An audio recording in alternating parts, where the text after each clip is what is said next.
that you can go back and revisit and pick up, Mhm. right? Yeah. And really Pick up. That's another one. Pick up is the next, the fifth category. Before we were doing all the jokes of Yeah. throw up, pick up, spit up, Swipe up. well, wipe up, Whatever it is. whatever it is. Hi, welcome back to the Personality Hacker Podcast. My name is Joel Mark Witt. And I'm Antonia Dodge. Oh man, once again, we have a special guest host back with us, Christian Rivera, INTP Preferences. Hi, Christian. Hi, good to be here. Christian works with us as, you're jack of all trades now. You media producer, art director. You come to our live events, help us film, edit, do all the stuff behind the scenes, but now you're getting more involved in front of the scenes. Yes. Been on the show a lot, and you're also helping us with our new Quest program, so our new Quest membership, which is awesome. Yes, I show up every Sunday. We talk. I'm less of a ghost. I'm here in front. I'm trying to use the bass in my voice more. Yeah. And just showing up, talking, and also sharing ideas with you guys to talk about on the podcast. Yeah, and just quick note, speaking of Quest, if you're listening or watching along, you should be part of this. Every week, right now, currently on Sundays, we're gathering a group of like minds in a tribe format to watch the weekly podcast together. And then immediately afterward, we're going into a members only Zoom call, calling it a personality quest. And we talk about the episode. We talk about the application to our own lives and growth.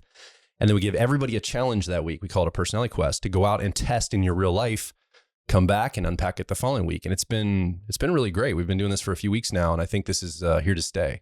Yeah, it's a lot of fun. I really enjoy it. I love being able to interact with each other, like on the Zoom calls and in the comments and all that stuff. It's fantastic to hear what people have to share about these episodes. Get real-time feedback. Well, and I think it's relevant to what I want to talk about today, because our goal here at Personality Hacker is always to find the practical application of personality types, not just Myers-Briggs, all the different systems, but we primarily focus on Myers-Briggs. We're always looking for, how do we apply this to our lives? How do we make this real for ourselves, not just a theoretical experiment or a debate we want to have online, or just to entertain or enrich our minds. Like, we don't want to just understand. We also want to use it to gamify our lives, to solve problems, to optimize the self. And so I think today what we want to talk about is a model that you brought to the table, Christian, that you want to share with us, unpack some of the key concepts of it. And then we're going to do a short series going deeper into this model that we think, if you're listening or watching, will help you apply personality types to your life to basically grow in a personal growth way. So I don't know how to set up any more than that, but I think you can. Well, it's funny. I'm starting to be the guy that comes in and brings the biggest possible models to talk about and like deconstruct and break down and see where this goes, right? But there is very practical application that these big models bring. Like we talked about generational theory in previous episodes, and that's a big thing, but we're all a part of generations and it's stuff to think about. Yep. Whereas, we are a business that is facilitating maturity and personal growth. And I think that if we start talking about growth in a couple of different frameworks, we can really start to hone in on where we are as individuals through our growth process. So I wanted to present to you guys this framework that I got from Ken Wilber. He is the founder, and some people would say the father, of integral theory, which is similar to spiral dynamics as like a growth model. It's a spiral development model. And he talks a lot about a lot of his work is massive. It's dense. He's written over like 50 books. Like, he's just a crazy author. He just writes so much stuff, and it's a lot of stuff that's it's very heady, it's very intellectual, it's a lot to take in. So what I'm hoping to do is, as a creative INTP, part of my magic is I absorb a lot of information and I try to reimagine it for us to be able to absorb and be able to bring into our lives in a way that's palatable. So what I want to talk about is this concept of grow up, wake up, clean up, and show up. This is a Ken Wilber frame where he talks about it's a method of aligning inner work and outer work. And we usually talk about a lot of inner work when we're talking about personality types, but what we're doing more is talking about how to bring personality types alive in your life, which means taking the inner work into the outer world, where a lot of the times people who are showing up into our world are taking the outer world stuff and trying to bring it into the inner world. And it's this oscillation back and forth between outer world and inner world. So what I love to propose is talking about how we can start to reimagine these ideas of grow up, wake up, clean up, and show up, tie it into what we do here at Personality Hacker and for our listeners to be able to start to take this approach and then maybe have a better understanding of some of the programs and offerings that we have that connect to these ideas so that they can understand Personality Hacker as an entity a little bit more clearly. Yeah. And also how it applies to your own life in those ways. Yeah. So I just want to reference a little bit of this idea. You know, you said big models. First of all, a model, what is just in case somebody's a little bit uninitiated, like a model would be something like the Myers-Briggs system it's a framework for us to understand people, and it's expandable. You could just understand it in a very basic way, like one dichotomy, like, oh, there's extroverts in the world or there's introverts in the world. That's a basic model of understanding something. Yeah. Or you can understand all 4 letters and dichotomies. You could understand, oh, I'm an ENFP. I have ENFP preferences. So that says something about me. And you can go deeper into cognitive functions and archetypes if you want to, and shadow type material. So that's a model as an example. Another model would be something very simple like Maslow's hierarchy of needs as a model. You kind of understand where you are on like a need base. You know, are you at the survival level? Are you at safety, security? Are you at relationship and love and belongingness? So you kind of can triangulate that. Right. And actually those 2 models are good to say because they're 2 different styles of model. Yeah. One is a horizontal model. Like there's no hierarchy to it. Everyone's equal. Like I'm an ENFP. I'm equal to you as an INTP. We're not like INTP. Maybe you'd think INTPs are better and higher up. I do. And it's true. And you can't debate me on that. You will lose. Prove me wrong. That's what you're supposed to say. Prove me wrong. Prove me wrong. But the point is that, like, you know, they're all on the same plane. Yeah.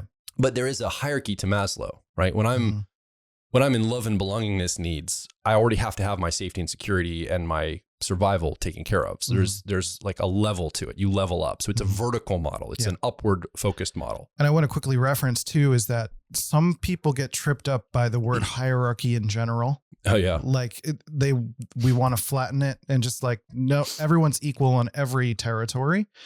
And I want to delineate real quick this idea of a growth hierarchy, which is what we're talking about. Yes. You know, it's progressive. Progressive. It's maturing through our lives. It's collecting experience points versus like dominator hierarchies, which is usually what a lot of people are being very critical of when it's someone abuses a power or does something where they take advantage of being in a hierarchy and, you know, making someone undermining them or something like that.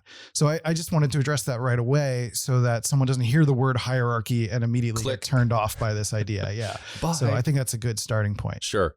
So then I think what Ken Wilber's work has done is what I understand about integral theory and what Ken Wilber and they've all done at the Integral Institute is that they've said, okay, there's all these smaller models like Myers-Briggs and Maslow's hierarchy. And they basically said there needs to be some kind of an overarching meta model for all of this, so we can kind of bring it all together to understand the layers and the complexities of all. That's the work they do, is try to understand where all the models fit together from what I can understand about their work. Ken Wilber as a person, he talks about what he was doing in his work is he took all of these different models that he was thinking about, as some examples also, like what you mentioned was important, Enneagram, Myers-Briggs, things like that, but things like masculine and feminine, or thinking about avatars and gods, like Greek gods, different archetypes, trickster archetypes, things like that come out.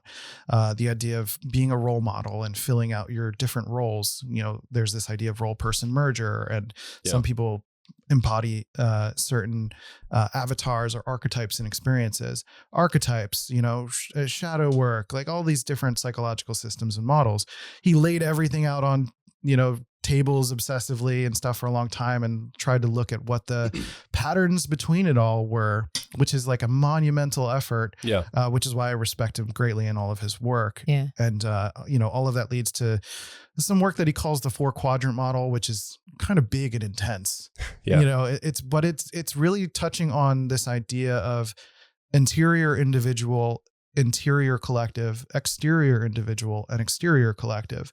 So when we talk about aligning inner work and outer work, it's kind of looking at that. You know, if we go to the furthest reaches of pulling back as far as we can, I think that's as far as like I think I've witnessed is this idea of inner and outer. It's like this duality. Yeah. And just for the listener, you don't necessarily have to know integral theory and you don't have to know the meta model, because we're just going to talk about some of the key concepts somewhat divorced from that model. But if you'd like to reference back, we've done podcast episodes on, we called it Graves model, AKA spiral dynamics. Yeah. Because they're almost interchangeable.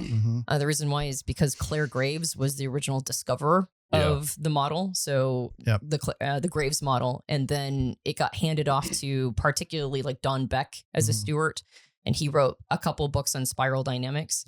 And Don Beck, Don Beck says in one of his courses that when Claire Graves was working on this, now Claire Graves is long dead, and Don Beck is getting elderly. He's getting up in years.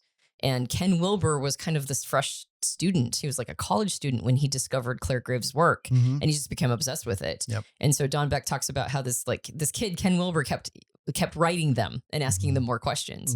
And then I would say that at this point, even though Don Beck is still alive and writing content, Ken Wilber he comes down from that lineage of that meta model. And that's what spiral dynamics was supposed to be. It was supposed to be a meta model where a bunch of other models fit into it. And I've started to use the term spiral development. It's kind of like a general overarching term, kind of birthed from this idea that, yes, these models are representing the idea that we grow. And as we grow, we're usually oscillating between a couple of different ideas. Different models will tell you which ideas we're oscillating between. But it might be individual or collective sort of frames and focuses, or it might be sort of more left brain analytic and then more holistic thinking. You know, that kind of idea. We've talked about analytic and holistic thinking on this podcast quite a bit. And so bringing this idea of, for me personally, as a creative person, when I'm trying to be creative, usually I'll go as to the far reaches as I can of an idea. And then I'll sort of pendulum swing, but pivot a little bit too. It's like you go back and you try something opposite, but let me try something a little different. I don't want to go back to where I just came from. That's not exciting. That's not very interesting. And I'm not just saying that as an intuitive. I think we all do a version of that, just at varying speeds. And you just go back and you try something different. So when I'm talking about spiral development, it's like going forward, but like, let's try this for a while. And then let's try this other side for a little while. And then we just keep kind of pivoting back and forth and trying different things and developing and growing. Yeah, I think that's, and I like that they originally chose a spiral to illustrate that, but I think that's very apt. It's like when we grow through growth and development, there is an oscillation in our forward movement. And then that all by itself creates a certain perspective, right? Particularly since as people, we tend to have a bias believing that wherever we're at is sort of the acme of where a person can be. Like, I mean, when we get into growth and development, we start to realize, oh, maybe that's not true. Maybe there's a lot of other levels. Oh, in fact, there might be so many levels that I'm going to die before I reach even like maybe close to what the highest echelon as is. far as we know, there's really no limit. I mean, there's limits of what we can observe, and there's fewer people on the planet that gets to the upper echelons.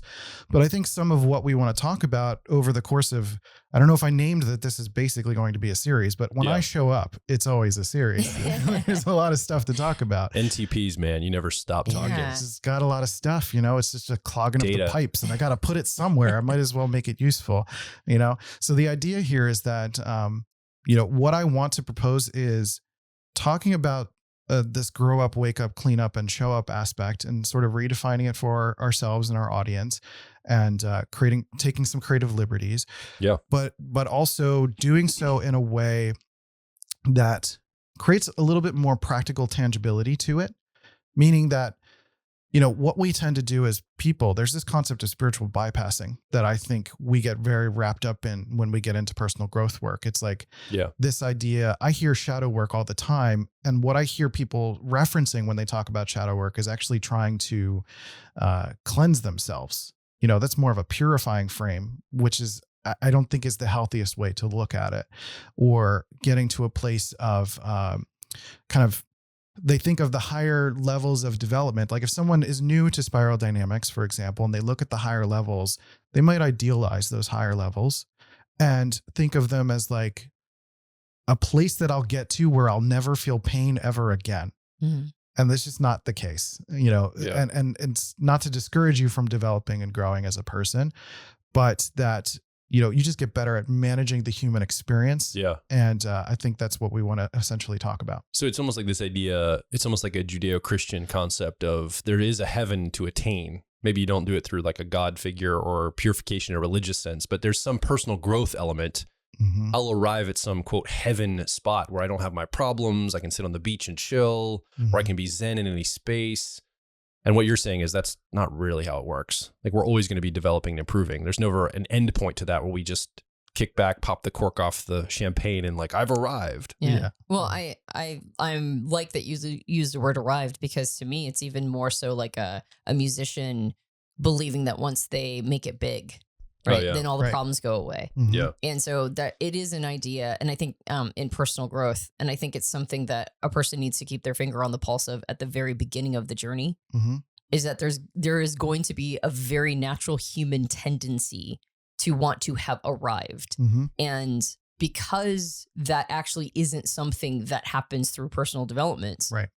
if a person is trying to achieve it through personal development, what ends up happening is there's a lot of affectation. Right. Oh. And that's when a lot of the spiritual bypassing happens. It's like, well, what do people who I think might have arrived, what do they look like? Mm-hmm. And what are they doing? And how are they showing up? And then there's an affectation of that. Mm-hmm. Maybe it's a fake it till you make it, which unfortunately, personal development is the one place you can't fake it till you make it. Mm-hmm. It's like the one that will call you on it. Mm-hmm. It's just too honest work.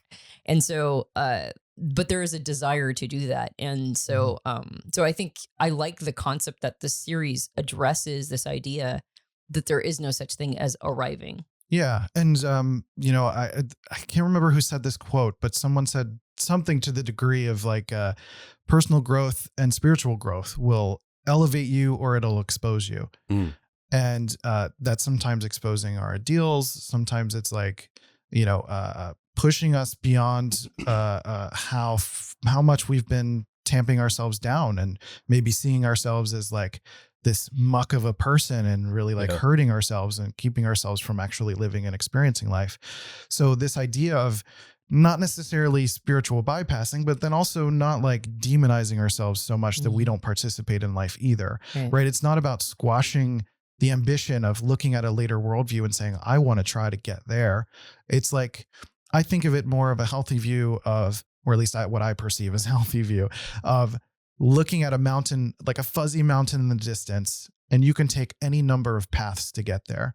And so referencing throughout this series is going to be referencing quite a few different models that could be supportive, things that we've talked about in podcast episodes previously, or, potentially things we'll talk about in the future to navigate that road however you need to naturally navigate it to get to whatever that big blurry mountain is in the distance for you. Okay, I love the simple framework of this. Grow up, wake up, clean up, show up. Mm-hmm. I love the fact that the word up is directional. Mm-hmm. Like it's not a deliverable you're looking for, an outcome. It's a direction you're going to. I'm going to wake up. I'm going up in my waking ability or whatever. That's how I see it. Mm-hmm. And I like the words grow, wake, clean, and show. I think these are very basic, simple words. Most people have a sense of what they mean. Mm-hmm. But let's just give, I think in this episode, we want to kind of give an index. We'll go into these deeper in the next few throughout the series. But right now, so first of all, how is this in a meta way or like in an overarching way? How are we attuning to this? Like, what's the learning we take from this in a real applicable way? Like, why are we even, let's just talk about the why for a second. What does this do for us? Why? And is it linear? Yeah. And so that pendulum swing idea is interesting to think about because that's the spiral part of it there's forward, but then we kind of oscillate back and forth and we have these fits and starts and sometimes we drop back a little bit. You talked about, you have this really great podcast episode about spiral dynamics in what's the word you use to talk about like kind of the spectrum of where you are. It's like so when you're talking about spiral dynamics, you have this like center of gravity at a level of development. And sometimes depending on your life circumstances, just loosely as an example, you can kind of drop back a little bit, or sometimes you go forward a little bit. If you have like kind of a peak experience and you're in like a really great flow state, you can sort of jump into the next level a little bit. So it's not quite linear in terms of you're always going forward, but there is this kind of slow gravitational force based on our life circumstances that tend to pull us forward. And how you're tracking that depends on the model you're thinking about and stuff like that. Yeah. So with what you were asking, Joel, I think there's this really great quote that I pulled from Ken Wilber that might help us transition to what we're talking about. And he says that growing up, waking up, cleaning up, and showing up are these things that we often talk about in his integral world called the 4 ups. The first 3 all have to do with our inner work, the often grueling personal work we do within our consciousness and closest relationships. But the 4th, showing up, which is where we'll land on, is where the fruits of our labor truly begin to ripen, where all of our accumulated knowledge, personal growth, spiritual practice, and shadow work become a limitless source of strength, presence, and wisdom, allowing us to engage the many dimensions and challenges of our world in a far more meaningful and impactful way. From becoming a parent to becoming a better leader to becoming a better citizen of the world. After all, if our practice does not help us show up more fully in the world, if it does not compel us to enact real change within each of our own spheres of influence, if it does not equip us to directly confront the many terrors and tragedies of our collective unfolding with fearless compassion and skillful action, then what's the point? If the sum total of our practice cannot benefit the world around us, exactly what or whom are we practicing for?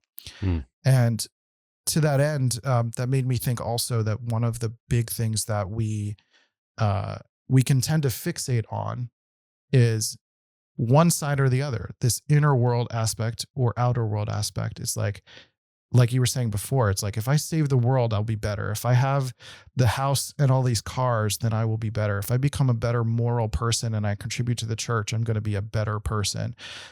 There's these often external markers of how I'm going to be a better person and how I'm going to contribute to my life. But there's this wonderful frame that Aranio Pius mentioned once in some of the work we had done with him in the past, that he said that we have often touch points with up to 90,000 people in our lives. Like, we have this vast network of connections of influence than we realize. And often we're always focusing on, like, how do I make the world better? How do I make you better? How do I make that person better? How do I make that person stop that behavior? When really it's like learning to develop a calmer nervous system. It's better. It's like, how do we find a way to show up in service and joy? How do we show up as a demonstration of calm, focus, work, presence, exuberance, persona, contribution, all of these ideas?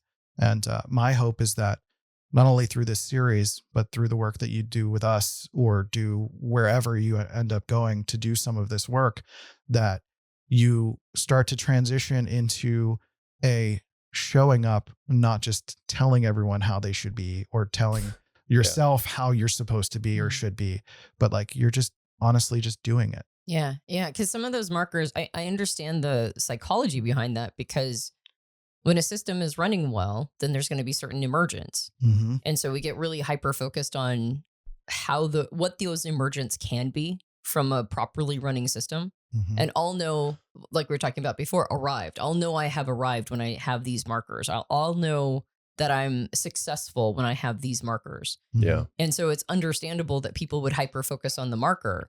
The challenge is that some really great, healthy systems running can have different emergence than the one we expect. Mm-hmm. And that's when individuality gets infused into it. Mm-hmm. It's like, I could have an equally healthy, thriving system as somebody else who has some of the markers you're talking about, mm-hmm. but my emergence is slightly different. Right. And so going back and looking at the system itself, that's the quote unquote, the inner work, mm-hmm. is making sure that the system is running well and not getting too attached on what the emergent is supposed to be. Well, and inherently an emergent is not usually predictable. Yeah. There's a degree of there's a degree of faith to it. All you can really do is, like you're saying, kind of like tweak the system and update the system of your system, not necessarily the external system. So Mm-hmm. if you have an influence on some things, sure.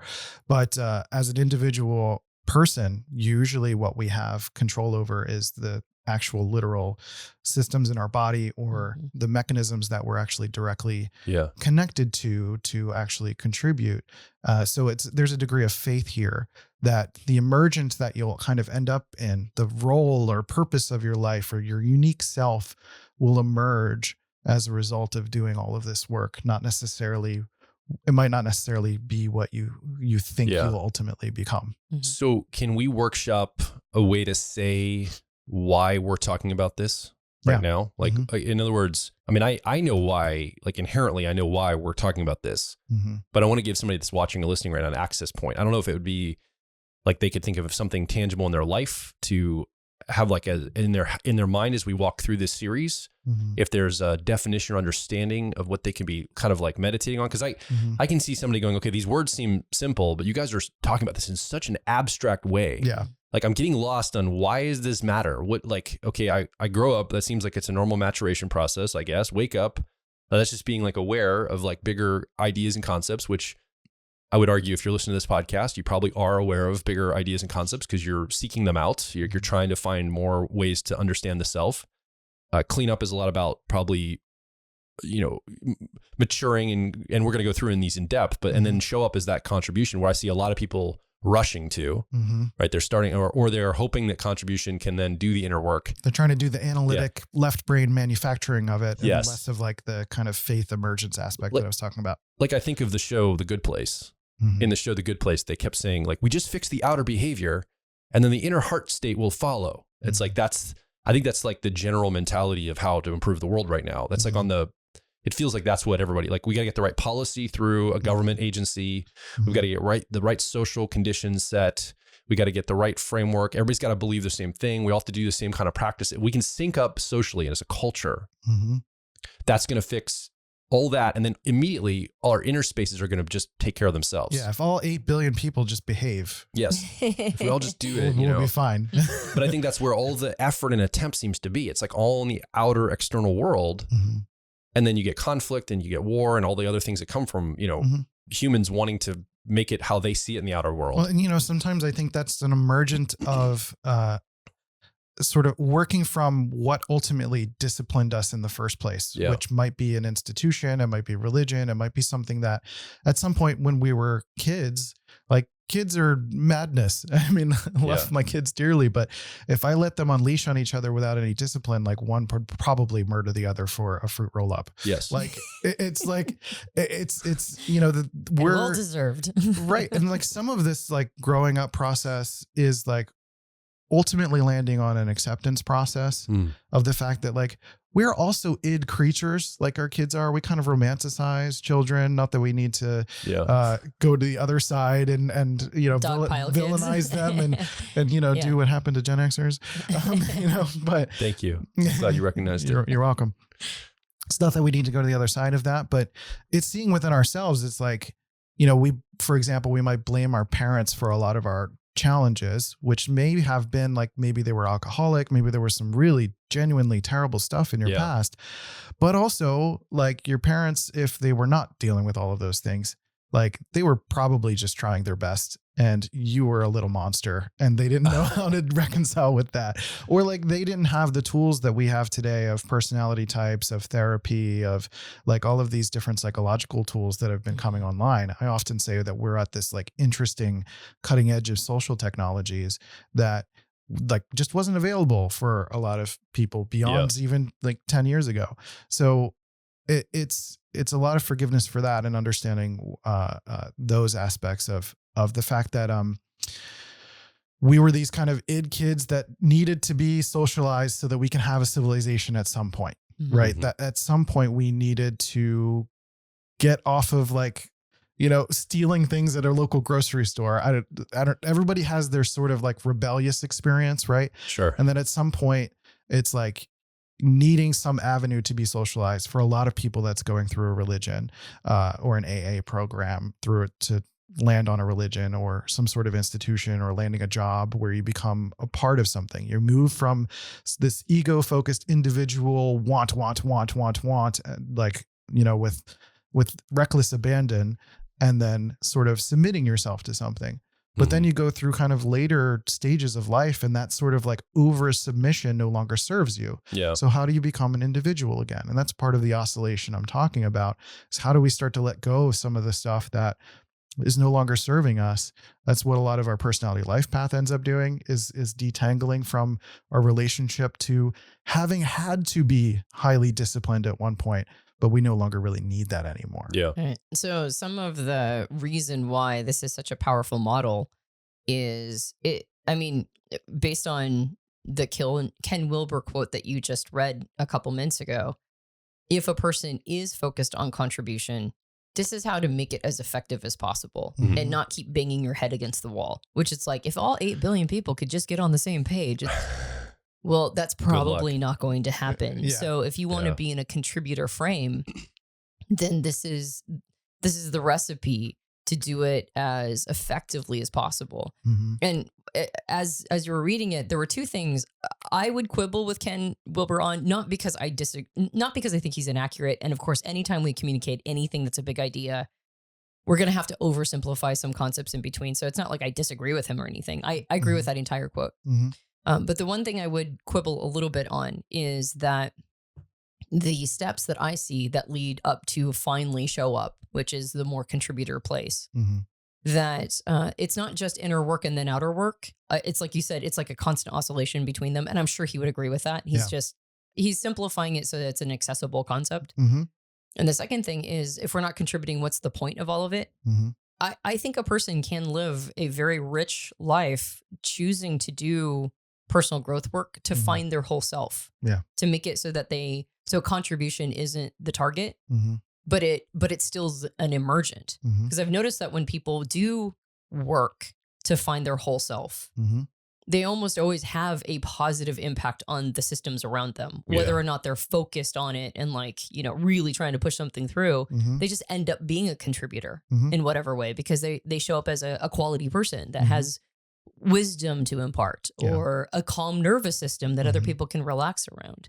So I think regardless of whether or not you're a person who's really into contribution, which I think, certain generations are more focused on, or whether or not you're just a person who wants to become the best version of yourself, or for me, it's the most version of myself. I think this is a really good sort of schematic for how to determine where you're at in this process, sort of audit or, diagnose where a person is at, and then maybe some of the things that you can go back and revisit and pick up, right? Yeah. And really... Pick up, that's another one. Pick up is the fifth category. Before we were doing all the jokes of throw up, pick up, spit up. Wipe up. Well, wipe up. Whatever it is. Whatever it is. This is a nice way to go, okay, where am I actually at? And again, I would say that for me, when I look at this list, and we'll deep dive into each one of these and the significance and, what exactly does that mean and how can we modify it to ourselves? Yeah. But when I look at all of these, I have a tendency to go, I might need to go back and revisit that one. So it's not I collected, I got through the level and I got the flag at the end. Yeah, it's not a one and done. Yeah, exactly. And now I'm off to the next level. I would argue it's actually harder once you get to like a show up place and you know what it feels like it's like performing on stage. You have to do all this like kind of maintenance work to make sure that you're prepared to be able to perform in the way that you need to perform or want to perform. And I think at some point during our growth stages in life, it's like, I think it's very appropriate to be radically self-focused. Like I don't have a personal desire to quote unquote save the world. I don't actually think the world is broken. And I know many people would disagree with me on that kind of feeling, but I genuinely just want to show up in service and joy in terms of like, and I'm radically selfish in that pursuit. Like I want to be like, I want to have fun. I want to enjoy my life, but I also, part of fun for me is like consolidating all of this stuff and having conversations with you.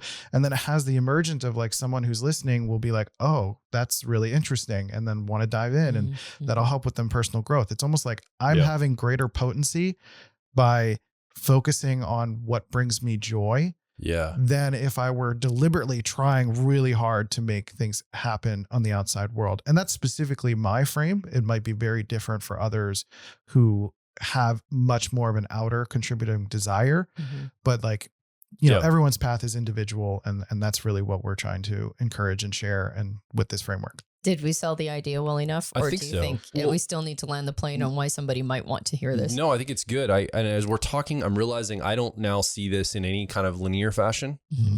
I almost see it as like buckets that have to be filled up, or like, there's like, in a video game or something where there's like like there's 4 levels and each one needs to be filled all the way up. And you can work on any one of them at any time. And in fact, you're always going to be continually working on all 4 at all times. Right.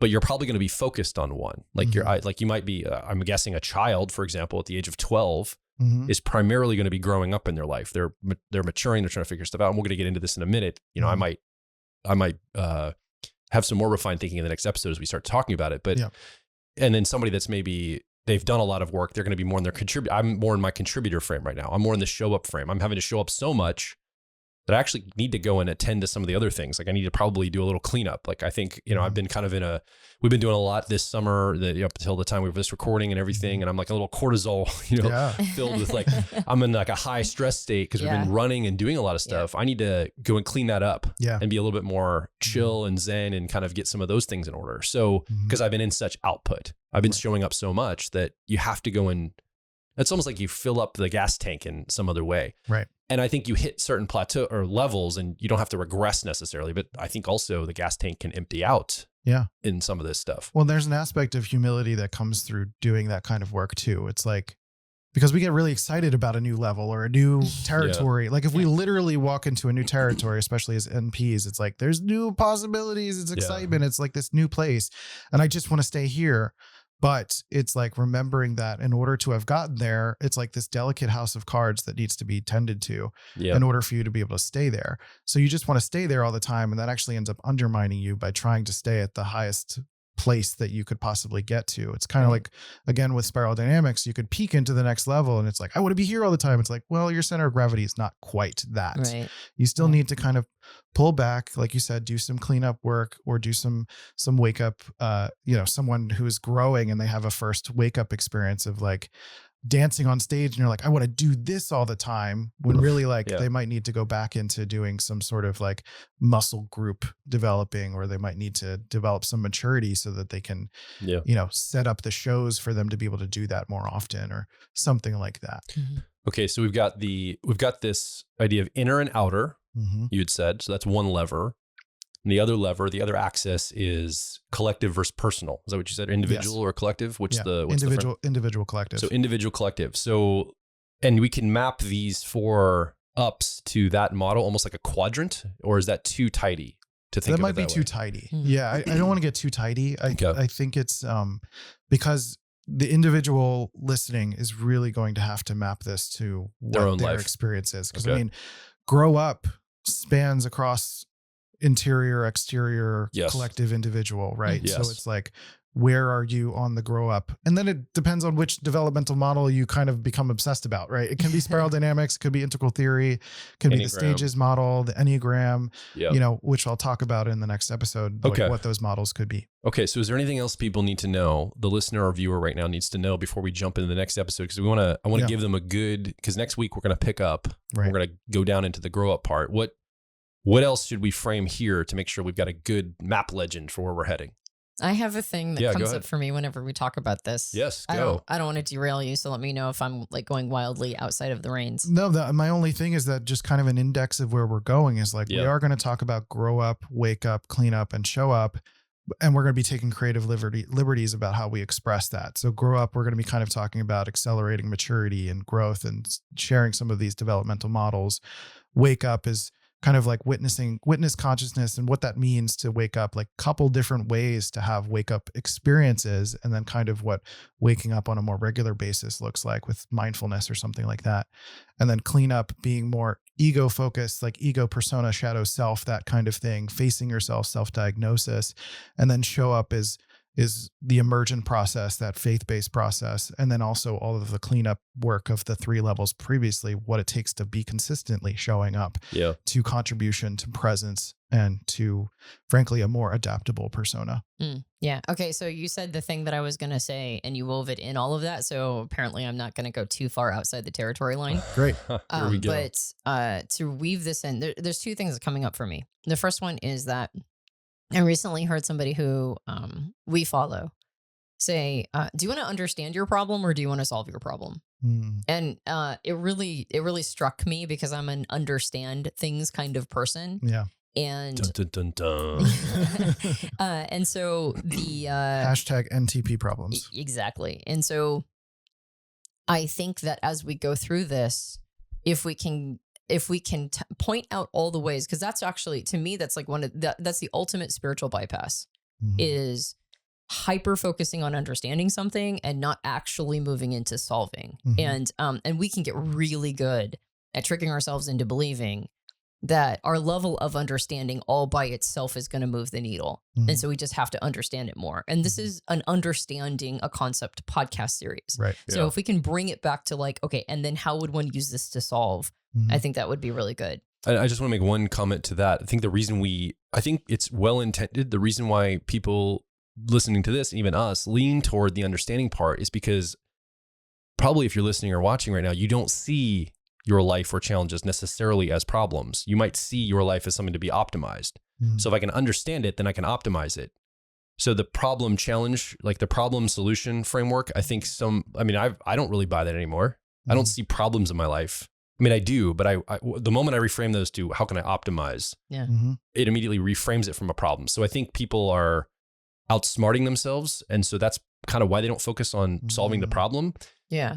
It's like we need to kind of go back to the unsophisticated way of seeing it like that. Yeah. Like it is a problem. We have to find a solution. And then we can upgrade that to say, actually, life is a game to be optimized. It's not a problem to solve ultimately. Right. Yeah. Because both are simultaneously true, right? Correct. And it's like, which one is the more helpful for him to come from at any given time? So I just want to make that comment. Well, and then to piggyback off what you just said, the other thing is that, and we've said it a million times, or at least I've said it a million times, the best prescription comes from the best diagnostic. Yeah. So there is something to be said for really understanding what's going on here so that you can prescribe the best solution.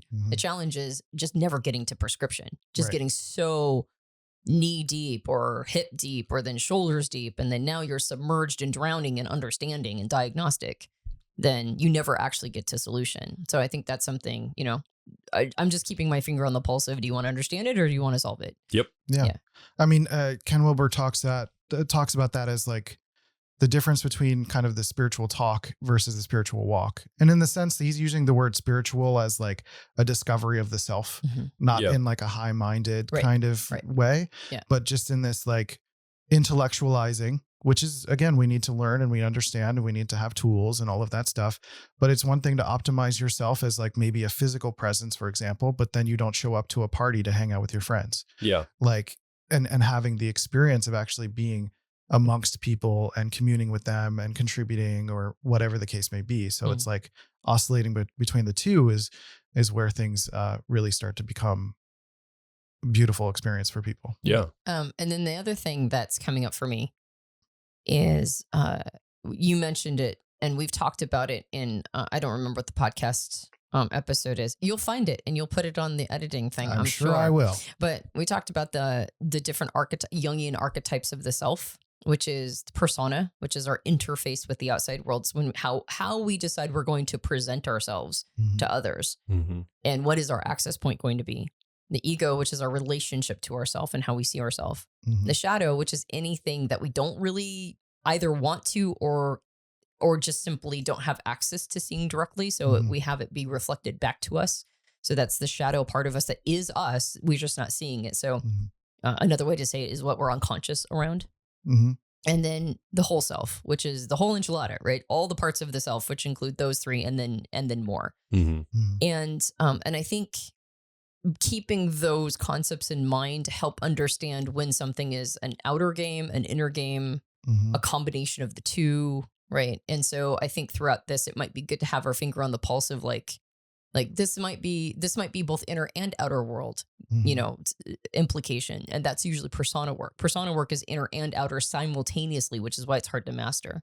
So that's something that I might end up weaving a little bit in here just as a frame of reference. So when you said, do we understand this completely? That's like a model that I think I might end up throwing out there a couple times. So that's the only thing I was going to add to your question of, do we have everything we need before we move on to the first topic? I think the last thing is like, you may be looking at these, after we complete this series, you might be looking at the titles and you might be, you might encourage yourself to skip steps or, go straight to shadow work because that's what you're obsessed with. Right. But it's really building layers of a cake. And I think you would really be of service to yourself to, after you listen to this one, to go to the grow up episode or whatever we end up naming it next, and then follow the order. Cause I think that would really be the full experience of what we're trying to do here. Yeah. They build on each other. Yeah. So I think what you can do if you're listening or watching along is we're ready to enter this series starting next week. You can this week begin thinking in terms of, okay, yeah, there is this concept of growing up, waking up, cleaning up, showing up. My life, I can kind of see those aspects and then tune in maybe starting next week, this idea of growing up, just in a general sense. We haven't gone into the details of it, but from your perspective as you're listening or watching along, just what does that mean to you right now? Is that just like, oh, I've already done that. I'm in my 20s or 30s. Like I've already grown up. Like that's what kids do, right? Right. Or is there something that you could tune into the self to say, actually, there's other ways I could grow up in my emotions or my thoughts, or, it's a maturation. When I hear the word grow up, I think in terms of, or the words grow up, I think in terms of maturation and all that. And we're going to unpack exactly what that means next week. But before we do that, without you knowing where we're heading, just tune in a little bit to the self. I think that's really powerful as we think about this, right? Yeah. And I'd love to know, in the comments here on personalityhacker.com, or if you're watching on YouTube, I'd love to know which of these areas like sticks out as something appealing to you. Like, what are you curious about? Are you more curious about, again, I don't want you to skip steps when listening to the series, but what is immediately sticking out to you is like, I'm intrigued by the grow up process. I'm intrigued by the wake up process. I'm intrigued by cleanup, or intrigued by show up. And so I think I'd be curious about where you are already starting to diagnose yourself as something you're interested in. Yeah. Yeah. And then I think when I hear this model and we go a little deeper and talk about it, because we actually haven't had a conversation where we deep dived on any of these, or deep dove. Deep dove. Yeah. I could do that for hours. That's just what the next podcast is going to be. It's just us saying that over and over. We're just going to scat the whole time. Yep. So I think for me, I really see it as an opportunity to try to, even though it's so squirmy, try to keep aware of spiritual bypasses, because it's so easy for me to, it's like, do I want to believe I'm further along? Do I want to believe I've mastered it? Is there any desire coming here? Not desire to become the most me, but the desire to have already accomplished, a certain thing. Right. And that's always, for me anyway, a symbol that I'm probably doing some sort of spiritual bypass. Like, do I want to see myself at a certain place? And if I want it bad enough, then I will do all sorts of mental gymnastics to convince myself I've already reached it. Yeah. So I think what's nice about this series is that it puts a magnifying glass on each of these concepts. And I would say, are there any areas before we launch into this series that you can maybe get a hint of that you might be doing some bypassing, that you might be affecting something you actually haven't achieved yet? And what would be the symbols of that? What would be evidence that you might be bypassing? And I think the series is like a nice opportunity to do a check-in on that each step of the way. Yeah. Where are you overvaluing yourself and where are you undervaluing yourself, to put it, more directly? Yep. Great. Okay. So if you have been watching or listening along, you haven't had a fourth microphone. There's been three of us here having a conversation, but we do want to hear from you. Like Christian said, come over and leave a comment, ask a question in the comments, or more importantly, share your story. Stories are compressed experiences. If you have maybe you have had exposure to some of Ken Wilber's materials and this concept before, and it really resonates with you, and you've dove into it. I don't know what to say. You've gone into it deeply. And you've applied it to your life, or you've really unpacked some of these. We'd love to hear from you. Come over to personalityhacker.com. Directly below this episode, leave a comment, ask a question, or again, share your story. Yeah. And if you enjoyed this podcast, you can subscribe to us on iTunes and various Android platforms. If you leave us a rating and review on iTunes, that helps us out a lot. We are on YouTube. You might be watching us right now. In fact, you might be part of our Quest call, which would be super fun because it's super meta. And hello, everybody who's part of our Quest membership. And if that's the case, you can subscribe, and hit the bell that lets you know when a new episode comes out.